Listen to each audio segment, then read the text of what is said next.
everyone, and welcome to this very important panel discussion on head and neck cancer, early detection, better outcomes, organized by Voice of Healthcare and powered by Blueprint. This is the first session under our National Awareness campaign, and we're honored to have with us a distinguished panel of oncologists from across North India. Head and neck cancers account for nearly 30% of all cancer cases in India, and early Earlier, right? detection can make more difference in treatment outcomes. Today, we'll explore the early signs, risk factors, and how we can collectively improve awareness and timely diagnosis.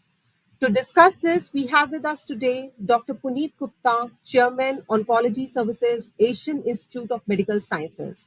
Welcome, Dr. Puneet. Yeah, namaskaram. Namaskar, sir. Dr. Randeep Singh, Senior Consultant and Director, Narayana Superspeciality Hospital, Gurugram. Welcome, Dr. Randeep. Dr. Yeah. Dr. Rajat Bajaj, Director and Unit Head, Medical Oncology, Fortis Healthcare, Delhi. Dr. Amit Pandey, Consultant, Medical Oncology, Medanta Hospital, Lucknow. Thank you. Thank you for inviting me. Welcome, Dr. Amit. Dr. Abhinav, Consultant and Unit Head, Medical Oncology, Manipal Hospital, Dwarka and Ghaziabad. Good evening, Welcome, ma'am. Good evening. Good evening. I'm welcome, just Dr. trying to Amit. connect my camera. No problem. Dr. Keshav Garg, Head and Consultant Medical Oncologist, Kainos Super Speciality Hospital, Rohtak. Welcome, Dr. Keshav. Thank you for inviting me. Yeah, Dr. Keshav. So before we begin, let's take a quick poll of head and neck cancer, about it, what our audience know. So can I have a question, please, on the screen? So how familiar are you with the term head and neck cancer? I would like my audience to just write in my comment box A, B, C, what is the option that they would like to choose.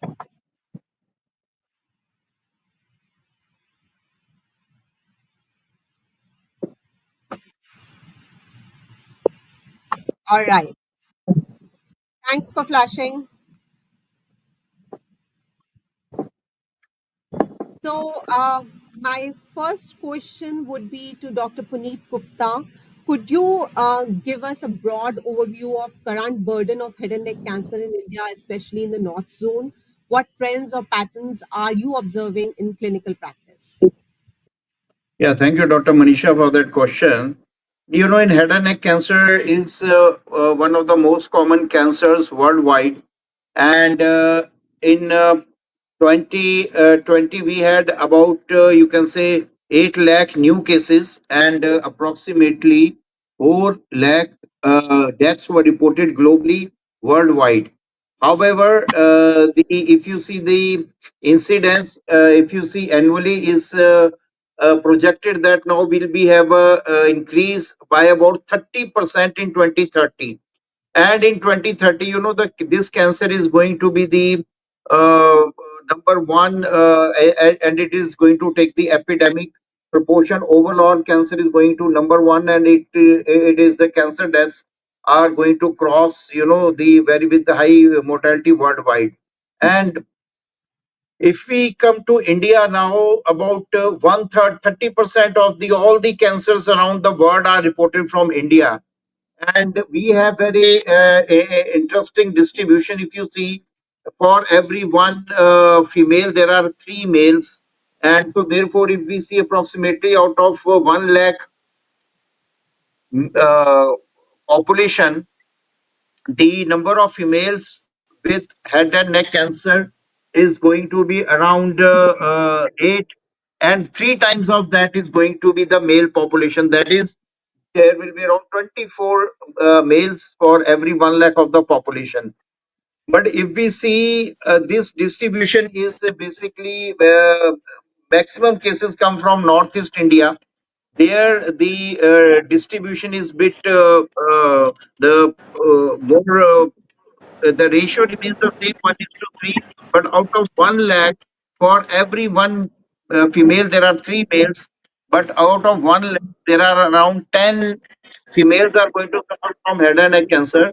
And out of that, around 30 will be with the 30 males are going to, that is the three times the female number are going to be contributing for the head and neck cancer in 1 lakh population.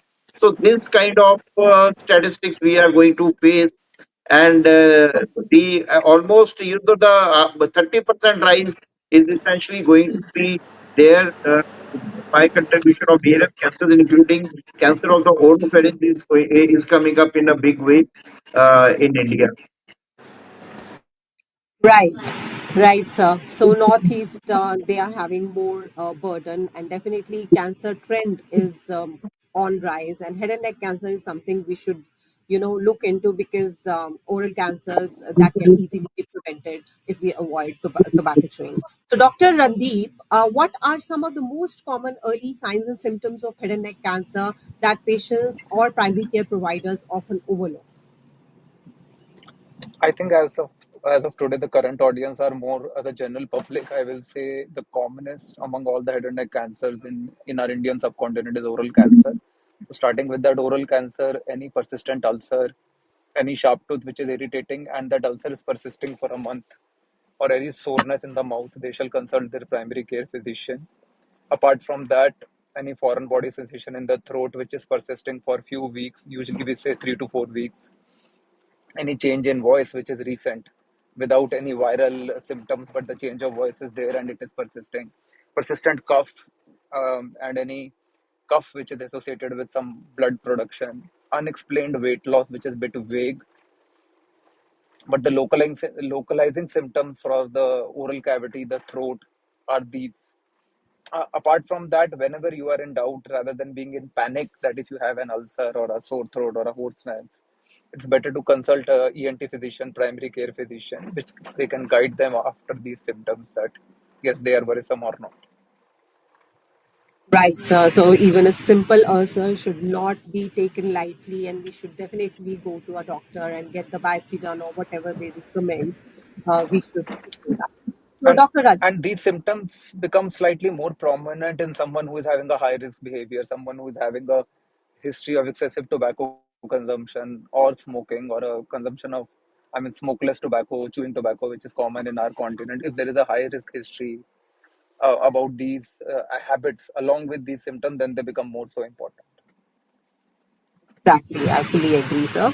Dr. Rajat, how significant is the role of lifestyle factors like tobacco, alcohol, and poor oral hygiene? We have been discussing it in the development of head and neck cancer. And have you seen any shift Uh, in risk factor profile?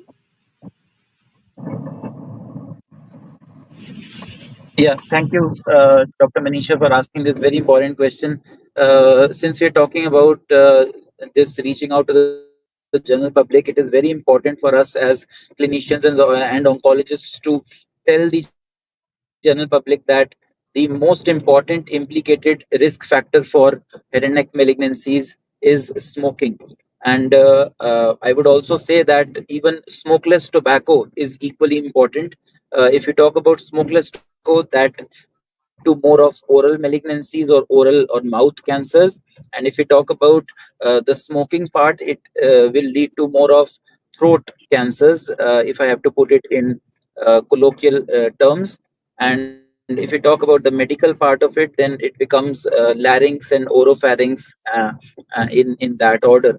Some people have the tendency to use or take alcohol as addiction, and there also it enhances or increases the chances of these cancers. There are very less percentage of patients who would be having no addiction at all and still would have this particular cancer. And there one could peg it at a poor oral hygiene or a sharp tooth or poor dental care that they must have taken for themselves over the past many years, and that also can lead to the origin of this particular cancer. But then, very importantly, this cancer, since the incidence is very high, as Dr. Gupta has very correctly pointed out, it is in our hands to really believe that if we are actually free from our addiction, and we are able to live that day, we should be able to prevent this particular cancer. And we all know that prevention is the best way to cure the disease. Right. So even if there is a ill-fitting, denture, and if there is a dental problem leading to some ulcer, that should not be avoided. And definitely, there are preventive measures which we can take, like the tobacco chewing, that can be avoided. So, Dr. Amit, head and neck cancers involve a variety of sites, as we have been discussing. Could you elaborate on how symptom presentation may differ depending on the tumor location? Like whether it's in oral cavity or oropharynx or larynx. So, hi everyone. So, actually, most of the points I think Dr. Randeep has already told. So, but continuing with that, absolutely, the head neck cancer they can present quite differently depending on the tumor sites. So, before talking about sites, in general terms, we can quickly look what are the subsites that we have in oral cavity. Subsites are like lips, anterior two-third of tongue, this buccal mucosa, and it can be hard palate also. So these are common subsites of oral cavity. When we talk about oropharynx, so we have the posterior part or called as base of tongue, tonsils, and soft palate, and pharyngeal walls also. So they are part of oropharynx. And when we talk about larynx, that is voice box, so it is basically supraglottic larynx, glottic, and subglottic larynx. So, as there are different parts of head and neck, so there are different symptoms also. So, when we talk about oral cavity, most of the time patients present with non-healing ulcers, and sometimes they also present with a visible growth. So, these ulcers and visible growth they can be easily identified if a person is doing his or her oral cavity examination in mirror once in a month only. And other symptoms, presenting symptoms can be difficulty in opening mouth, or there is decrease in the opening of mouth. And sometimes patient can present in OPD with complaint of this loose tooth or sometimes bleeding from gum. And when we talk about this oropharyngeal cancer, so as already told, that's sites subsites are base of tongue, tonsil, and all. So most of the time they will have a complaint of difficulty in swallowing, or they can complain throat pain, or they can say sometimes that there is sense of something in the mouth. And sometimes they can also have neck nodes also, or swelling in the neck at the time of presentation. Sometimes there can be again difficulty in swallowing. For this laryngeal cancers, as already told that it is a voice box, so most of the presenting symptoms they are related with voice, like hoarseness of voice. So why knowing symptoms is very important, because whenever there is change in voice, so the patient or a person, he or she will quickly go to a physician. So because of this only, most of these glottic cancers they are identified in early stages. So other presentation of this laryngeal cancer can be again neck node or neck swelling in advanced stages. Along with voice change, there can be difficulty in swallowing. So these are the common presentation, and yes, definitely it depends on the site, and it is different for oral cavity, for oropharynx, and for larynx. Rightly said, sir. It presents differently. Larynx would definitely present with change of voice, and in oral cavity, it can present as an ulcer or it can present as a mass, and there can be a difficulty in swelling as well. Right. So, Dr. Abhinav, are there specific populations or demographics, such as age groups or professions, that are more at risk of head and neck cancer in your experience?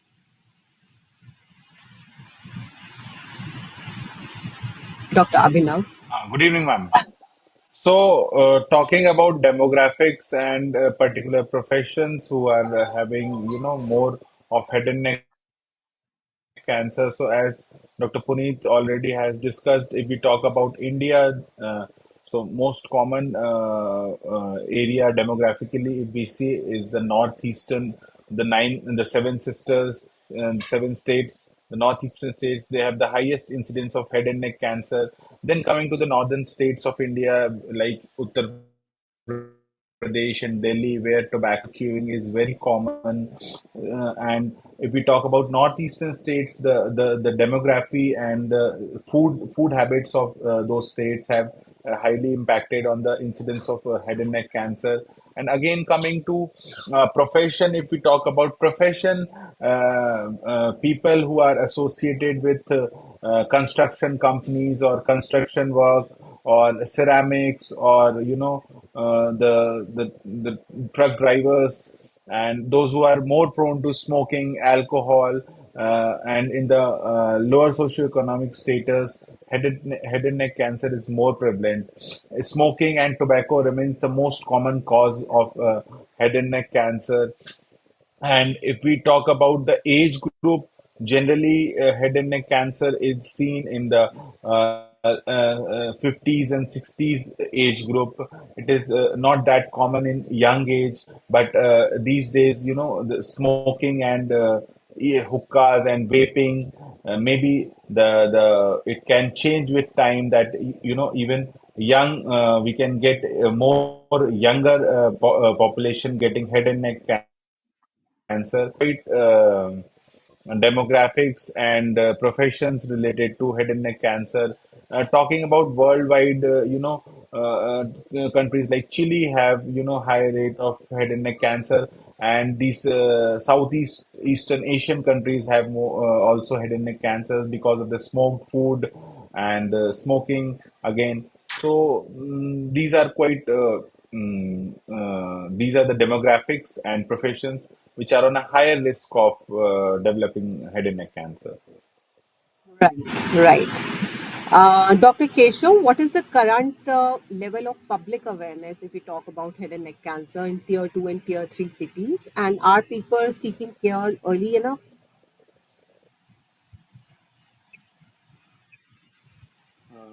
Okay, thank you for the question, ma'am. General awareness about head neck cancer. Awareness improves on early detection and getting early medical intervention, and chances of cure are high if there is a good awareness about the sign and symptoms of the head neck cancer. But unfortunately, in general public, there is a very low awareness about signs and symptoms of head neck cancer, leading to late stage at presentation.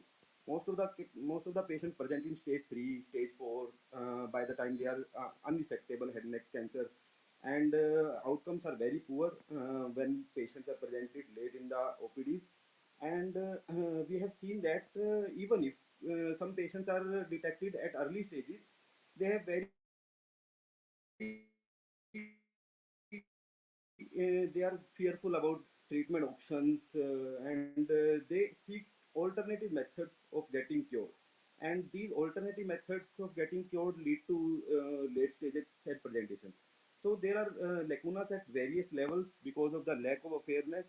So people are generally presenting in stage 3 and stage 4. This leads to delay in diagnosis, and chances of getting cure significantly decrease at late stages of presentation. Thank you.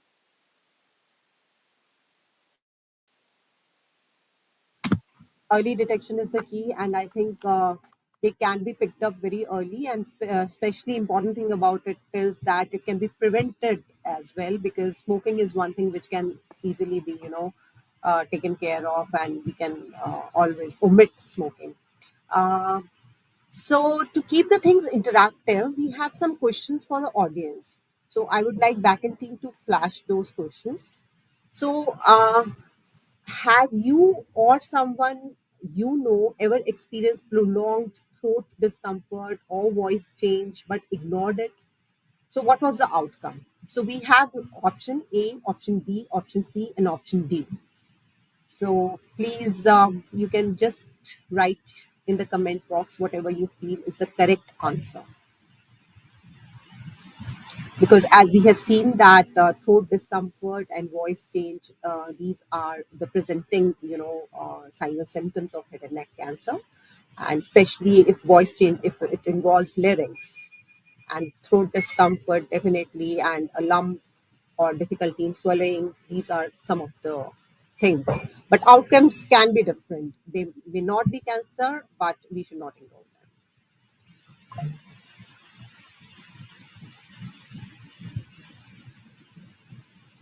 To catch these things early is the key, and whenever the cancer is detected early, it can be taken care of with the help of lesser medicines and organ saving surgeries. In head and neck cancer, of course, radiotherapy is the key. So localized radiotherapy definitely. Can we have the next question, please? So, what do you think are the biggest reasons people delay seeing a doctor even after experiencing early symptoms? Yes. So, I think we should not ignore the symptoms. And as Dr. Keshav has told us that there are some lacunas, they don't visit the doctors, in time. And if they do, definitely these things can be picked up early, and definitely, survival rates can be improved. And awareness is one thing which needs to be taken care of. Please write in the comment box what our audience you think that is the correct answer. There should not be delay in visiting the doctors, I believe. This should not be done.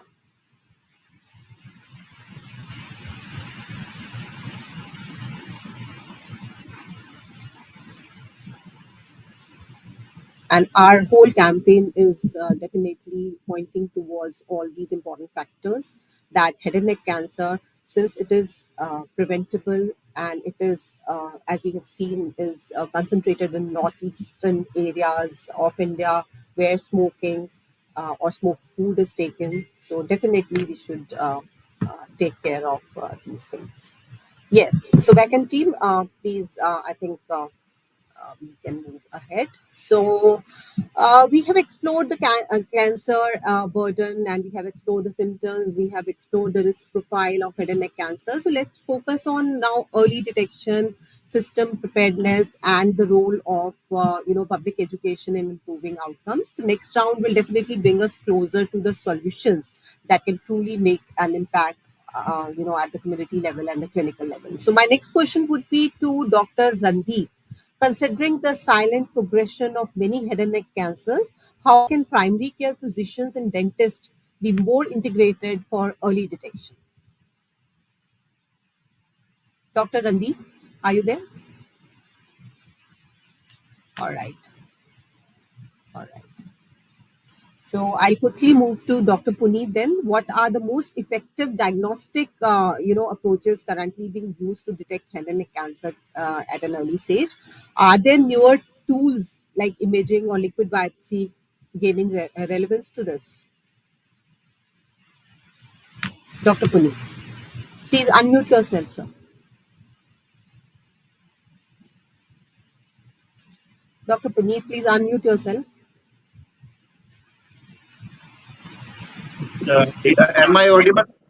Yes, now, yes. So now, what is important is, I think, two very important things I like to share is the management of pre-cancer situations in head and neck cancer, and one is the leukoplakia, that they are white patches are there, and these white patches, we should be uh, able to detect them, educate the public about them, that as you become aware of the white patches or the red patches in your mouth, these are the kind of pre cancer situations, and we can detect them what we call at stage 0. So almost 20% of the white patches can convert into cancer later on, whereas almost half of the red patches, which we call arthroplakia, they can convert into cancer later on.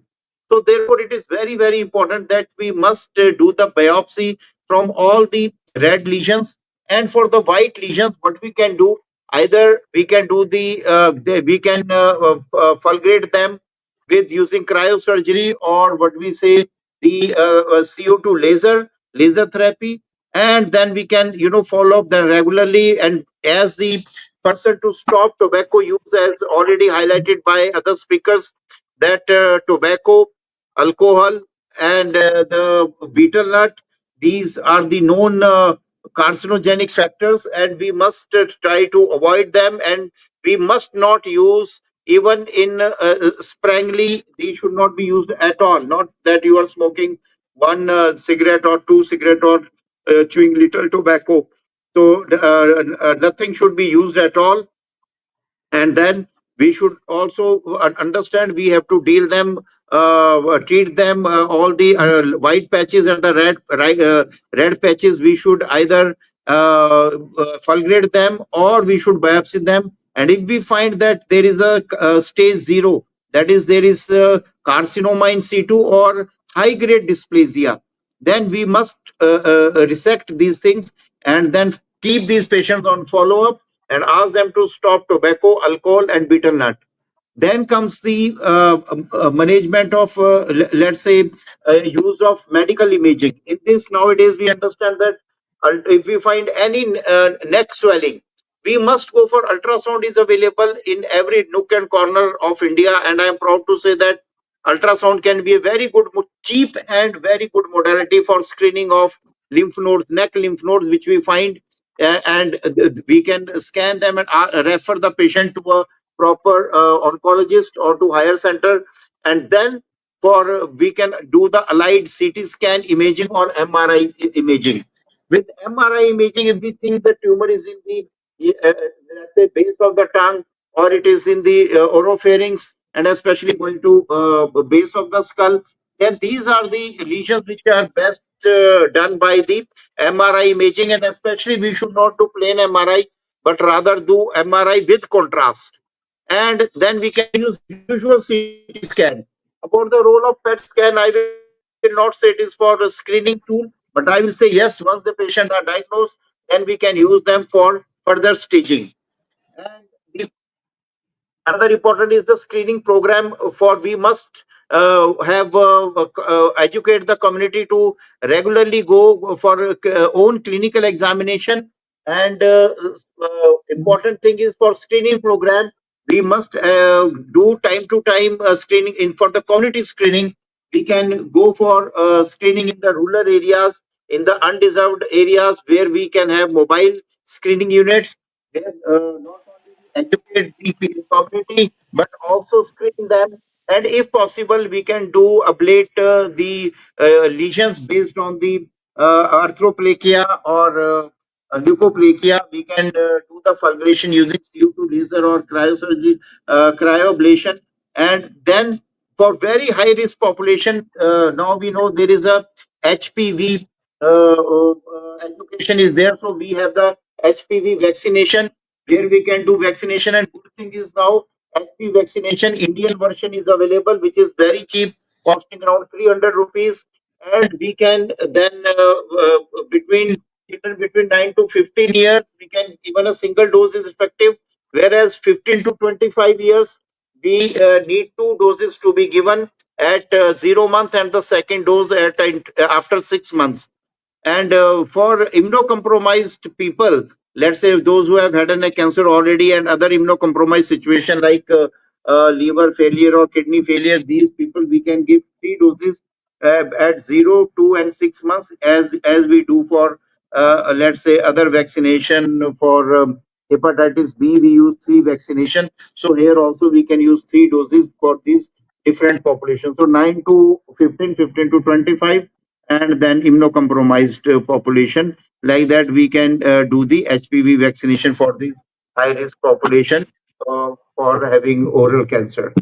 So, and the use of blood test, which we use as a screening tool, is not advocated. Like prostate cancer, we do PSA, and for others, in this there is no, actually a great blood test is not available. What we call liquid biopsy, where we can check circulating tumor cell, DNA, exosomes, or methylation marker. They are just experimental, and they are not currently. It is not a routine yet, but yes, uh, we can do the one method is available. What we say, the visual inspection we can do, and we can do palpation method and good history taking, and then we can do oral cavity visual examination and plus toluidine blue staining. So slowly in blue training, we can train the community workers to catch hold of these stained lesions in the mouth. And there are some tools where also available where we can, use the ultraviolet light for screening the oral cancers. So these are all method programs which are and procedures which are available for early detection and early treatment of head and neck cancer. Thank you. I think, sir, you have very well explained, and you have given us so many key takeaways, especially the red patch and the white patch. These should not be avoided because if the cancer is detected in stage 0 or in C2, definitely the treatment is easier. And of course, the radiological diagnosis, ultrasound, CT, and MRI can guide us. What to do. Right. So my next question would be to Dr. Rajat.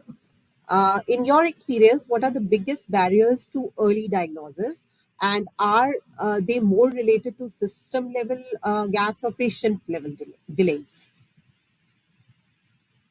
Dr. Rajat.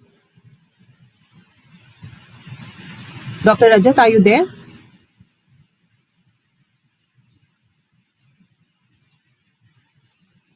Okay. So Dr. Amit, I would ask, Dr. Amit, are you there? Yes, yes. All right. So, Dr. Amit, I would like to ask you then that what role do awareness campaigns and community outreach programs play in improving early detection? Could you share any successful model from your institution or region where it helped? So yes, actually these awareness programs and campaigns we are doing on monthly basis. We are every month we have what you can say CME or awareness programs along with the IMAs, along with the Ayush doctors. So yes, it is very crucial in improving the early detection of head and neck cancer. So why it is important? First, it is very important in training this healthcare workers or even public also to identify the symptoms. As already told, there are certain symptoms of head and neck cancers like non-healing ulcer, or if there is any visible growth in the oral cavity, neck swelling, change in voice, bleeding from gums, loose tooths. So they are early symptoms, and that symptoms need to be taught to general public and to healthcare providers and to general physicians also. And second, that is also very important that prevention is also important. So we should tell uh, the general public, or we should aware people about the risk factors, whether uh, how important is quitting smoking in reducing your risk of having a head and neck cancer. So we should tell them, and we are doing this with the awareness campaigns that quitting smoking, stopping alcohol intake, and yes, definitely about HPV also, because this is also a risk factor for head and neck malignancy, mainly oropharyngeal cancers. And by awareness program, we can propagate the message of screening tools available. We can tell that yes, the early detection through screening is available, and what are the methods of doing low cost screening, and where they can go if they are suspecting a head and neck cancer to get themselves screened. And uh, and by this awareness programs, and by this conducting CMEs, it is also important that we should train the physicians, and we should train Ayush doctors or healthcare providers, healthcare workers, that they should always do a timely referral of suspected malignancy patients to an oncologist. So he or she can evaluate that patient further and treat the patients in early stages. So early referral is also very important. And as already told that we are doing monthly basis this health campaign and CMEs with IMEs, and in that CMEs or in awareness programs, we have a facility of this mobile cancer detection unit where we basically target high risk patients, that is high risk people, that is those with history of this tobacco chewing, or if there is any complaint of difficulty in opening mouth, then with this mobile cancer detection unit, we are detecting cancers in early stages and we are treating them. In fact, we are curing them also. Right, sir. That is so good to know that awareness is the key, and by having such campaigns, we can definitely pick up the cancer early. So, Dr. Abhinav, are you there? Yes. So, are there any red flag as far as the symptoms are concerned? Are there any threshold, especially for persistent sore throat, voice change, that should immediately prompt referral or a specialist to take care of these symptoms?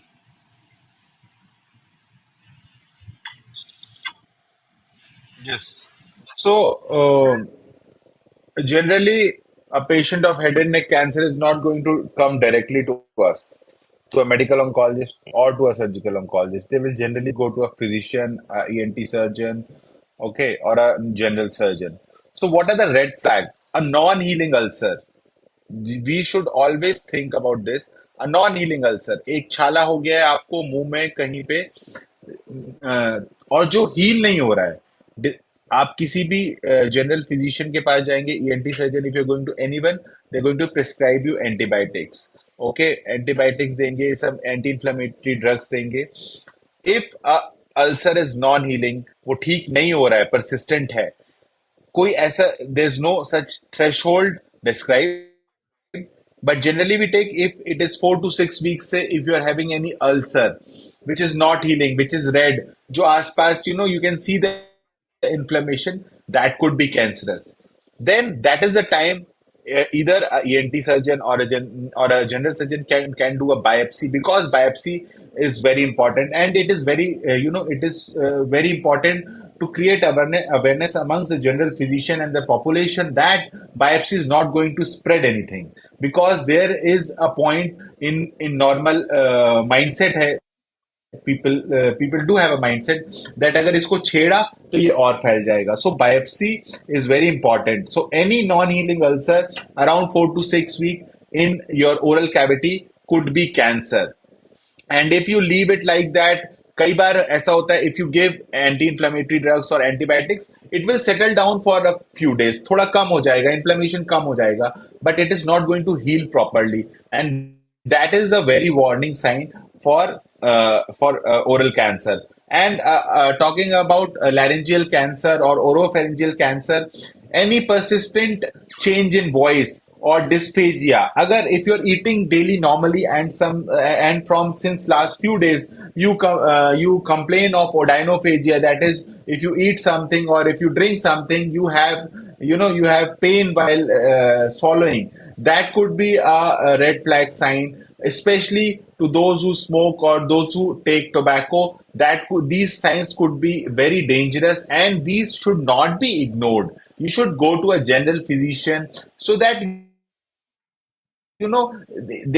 those physician can evaluate you and refer you to oncologist or maybe a specialist. Because if sometimes what do people do, they have some symptom, they will take medicines according to the symptom will suppress down, and they will keep on like that, and then they will present in a higher stage or in a locally advanced stage, which decreases the survival as well as our work. Suppose if at the first hand surgery can be done, but if people keep on ignoring the symptoms, then it becomes locally advanced. Then you have to go with chemo first, and then when you give chemo, surgery becomes easy, but the general condition of patients becomes more, patient gets sick. Sometimes radiation, there are serious side effects of chemo and radiation. So these red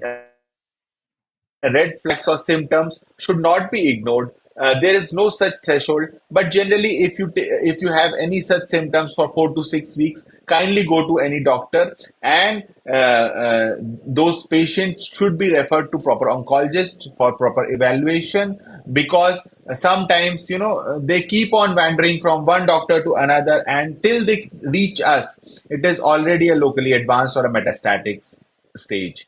So these red flags or these symptoms should not be ignored.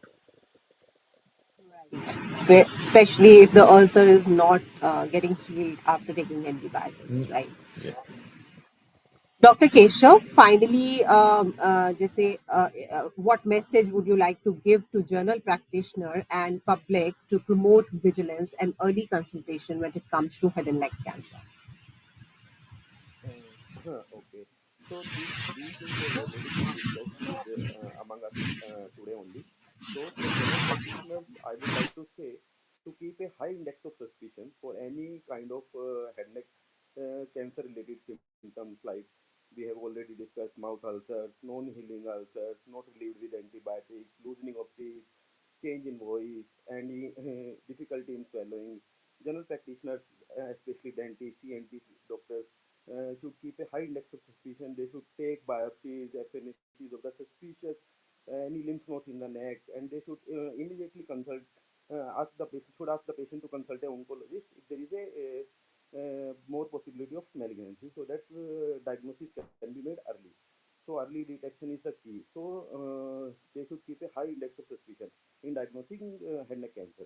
And for the general public, message is loud and clear.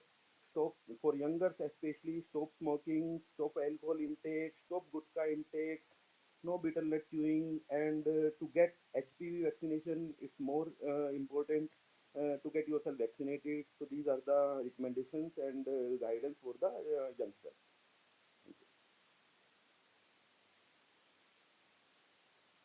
Dr. Puneet, in your experience, what are the biggest barriers to early detection? And are they more related to the system level gaps or are they related to patient level gaps?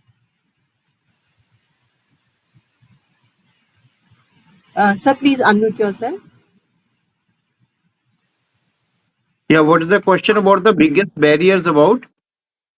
Whether it's the system level, gap or it's the patient level gap, which you feel, is the biggest barrier to early detection, early Yeah, diagnosis. early detection, I will say it is the cultural, our connotations or cultural behavior, because you see first what we do in as another speaker, he has already very nicely elaborated that we must come in time and have we must not ignore the early symptoms. Let's say there are lumps are there, or there is a local pain is there is a non-healing ulcer is there, or there is a white patch, there is a red patch, or there are other organ related symptom like say hoarseness of voice is there, or there is a difficulty swallowing in base of tongue issue and hoarseness of voice. But what happened, for 2 to 3 weeks we start taking ayurvedic, homeopathic, or kada, or some herbal medicines, or some local medicines, and then we wait for symptoms to worsen, and let's say we say okay, now there is no bleeding or there is no pain, let's wait for 2 3 weeks more. So ultimately what happen, you end up spending almost 4 to 6 weeks and doing nothing, and not even simply investigating. So what I will say, the pathway we should adapt. And once the people you are there, because nowadays, let's say you, if you don't want to go to the doctor, at least go to for first I will say go for medical imaging, because ultrasound is available nowadays in all nook and corner. And then you can get your lumps done, the simple ultrasound tests which are not very costly, and everybody knows about the ultrasound machines nowadays, and they are very cheap, very economical. You end up spending only few hundred rupees, or and then you basically get an idea ki, okay, what is the lump is there. Then you show to the concerned specialist, maybe ENT specialist, maybe a head and neck, let's say dental specialist, and then they go and then they try to see the lesions. They educate more about the patient, and they can then ask for CT scan or MRI. And then when the second medical imaging is done, then actually you can go for the third level. If every thing goes that there is a definitely a clinical ulcer is there, and there is a radiological uh, proof is there, and then we can go for after these medical imaging and clinical examination. The third was in we can go for tissue diagnosis without fear of thinking that the disease is going to spread or otherwise. And then because in medical imaging we also know about the exact extent of the disease, and if the cancer is there,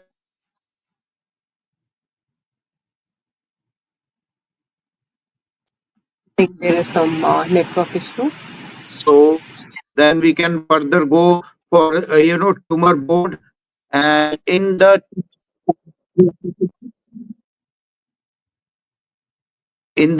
tumor board we can decide about the in stage 1 and 2, usually we can use the single modality. Either we can use surgery, or we can use radiation alone.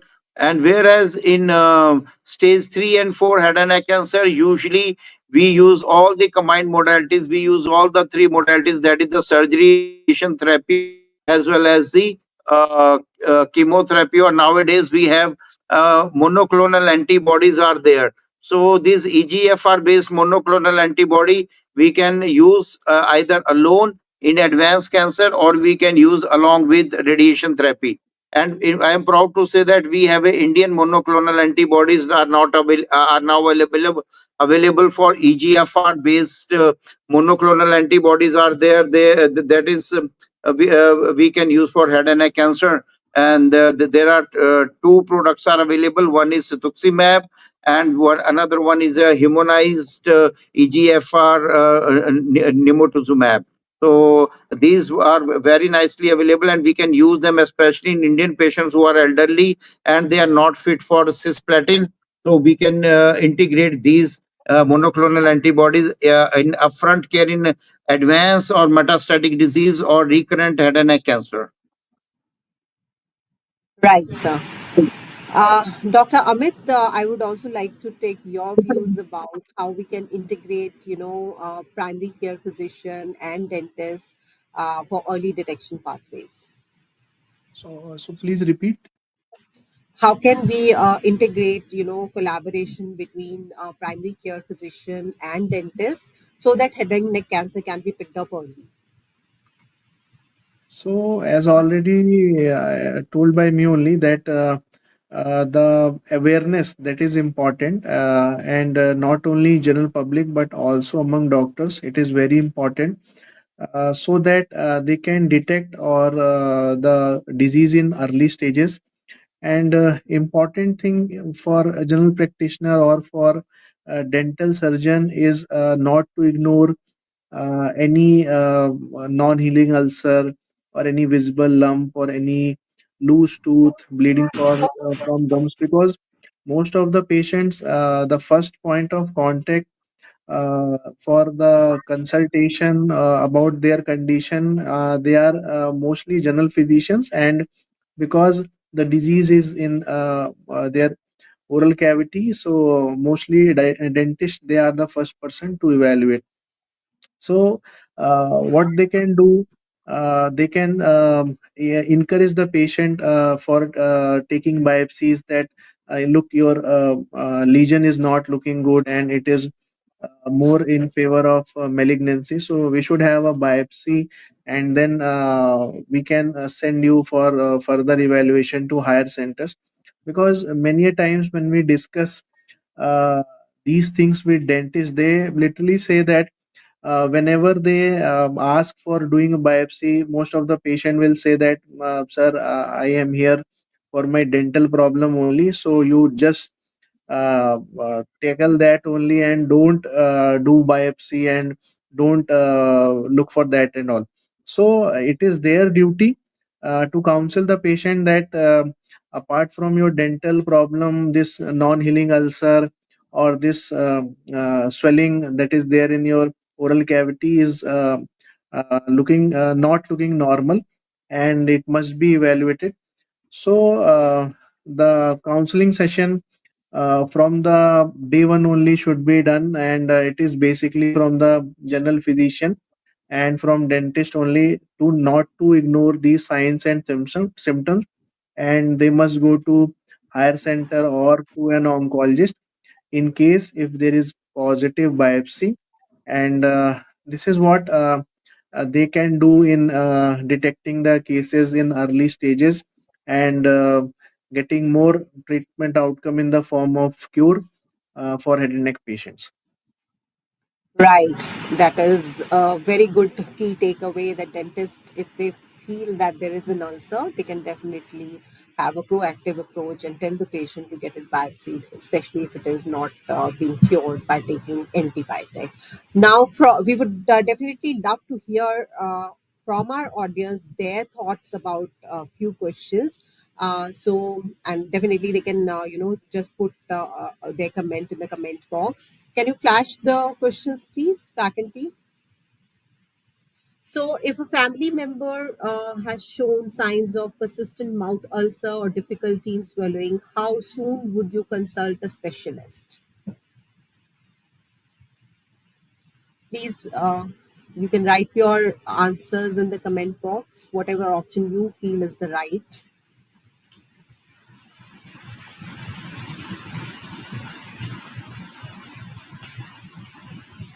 Next question, please. In your opinion, what is the most effective way to spread awareness about early signs of cancer?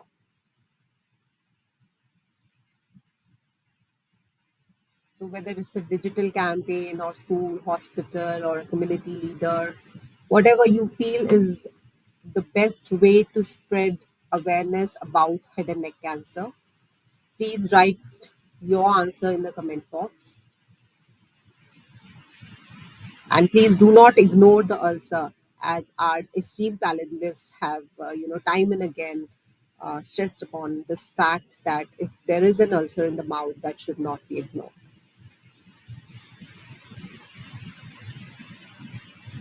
Thank you so much, back end team. And I believe that with this discussion, we have come to a conclusion that early detection is the key.